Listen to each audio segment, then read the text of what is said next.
Взрослая жизнь каждого кадета начинается с посвящения, и «Горе новостей» удалось попасть на это значимое событие. Мероприятие проходит в Музее боевой славы. Это не случайно, ведь ребята, получившие звание юноармейца, могут сразу познакомиться с историей Великой Отечественной войны и приобщиться к подвигу героев. Майя, ты уже давно кадет. Что изменилось, когда ты получила это звание? Для меня большая честь была быть кадетом, и сегодня для ребят это торжественное мероприятие. Они получают звание юноармейца, и в дальнейшем у них сложится хорошая жизнь. Они будут участвовать в культурных мероприятиях, соревнованиях. Я желаю им удачи. Почему ты захотела стать кадетом? Мне нравится военное дело. У меня папа и брат военные, и поэтому у меня такая сложилась жизнь. Кадеты – это отважные воины, готовые постоять свою родину. А как им стать? Для этого нужно дать вечную клятву, пройти отбор и иметь хорошую физическую подготовку. Миш, я тебя поздравляю. Как прошло посвящение в кадета?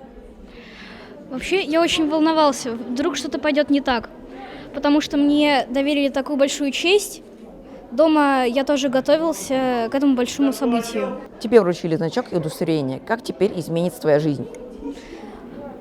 Вообще, в школе нам говорили, то, что теперь мы должны подавать пример младшим классам, а старшие классы будут нас уважать.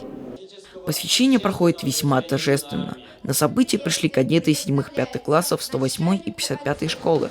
Оно началось с построения.